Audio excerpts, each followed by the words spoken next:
இந்தியாவின் வரலாறு வெறும் பாட புத்தகங்களில் மட்டுமல்ல, இன்னும் நிலைத்திருக்கும் பல பாழடைந்த அரண்மனைகளில் புதைந்து கிடக்கிறது. பழமையான கோட்டை சுவர்களில் எதிரொலிக்கிறது. ஒரு காலத்தில் அரசர்கள் வீதி உலா வந்த குறுகிய பாதைகளில் பின்னப்பட்டிருக்கிறது.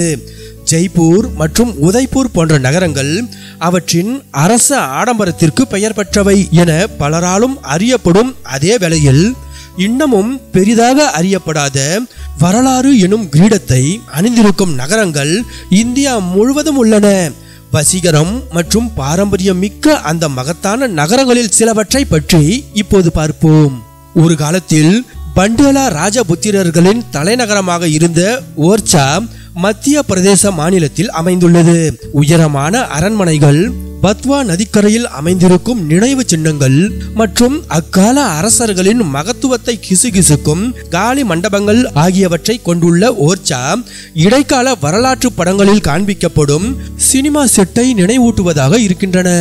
உண்மையில் பொன்னியின் செல்வன் திரைப்படத்தின் சில காட்சிகள் ஓர்ச்சா நகரில் படமாக்கப்பட்டது என்பது குறிப்பிடத்தக்கது. இந்நகரின் ஓர்ச்சா கோட்டை வளாகம் மிகவும் முக்கியமானது. இங்குதான் முகலாயர்கள் ராஜபுத்திரர்களை சந்தித்ததாக வரலாறு கூறுகிறது. பரபரப்பு ஏதுமின்றி அமைதியான ஒரு நகரமாக காட்சி தரும் ராஜஸ்தானில் உள்ள கரௌலி நகரம் ஒரு காலத்தில் யதுவன்ஷி ராஜபுத்திரர்களின் இருப்பிடமாக இருந்தது.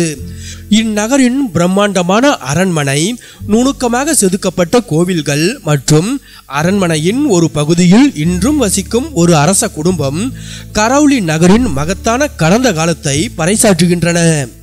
மத்திய பிரதேச மாநிலத்தின் குவாலியர் நகரில் உள்ள ஒவ்வொரு கல்லுக்கும் ஒரு கதை உண்டு.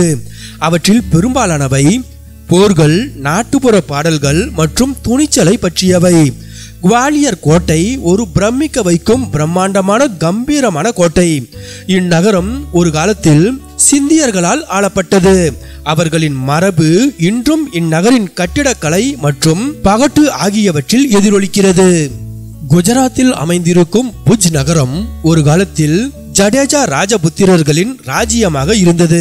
கடந்த 2001ஆம் ஆண்டு ஏற்பட்ட ஒரு பெரிய பூகம்பத்தால் உழுக்கப்பட்டிருந்தாலும் இந்நகரின் பண்டைய வேர்கள் இன்றும் பிரகாசிக்கின்றன. ஐனா மஹால் மற்றும் பிராக் மஹால் ஆகியவை மறக்க முடியாத கட்டிடக்கலை அற்புதங்கள். ராஜஸ்தான் மாநிலத்தின் பெக்கனர் நகரம் மொறுமொறுப்பான ஸ்நாக்ஸுக்கு பெயர் பெற்றது மட்டுமல்ல, இது அரச மரபில் ஊறிய ஒரு நகரமும் கூட. ராவ் பிகா என்பவரால் நிறுவப்பட்ட இந்த நகரம் அற்புதமான ஜுனகார் கோட்டை, லால்கார் அரண்மனை மற்றும் இன்றும் திருவிழாக்களின் போது மக்களுக்கு தரிசனம் தரும் ஒரு அரச குடும்பத்தின் தாயகமாகவும் உள்ளது.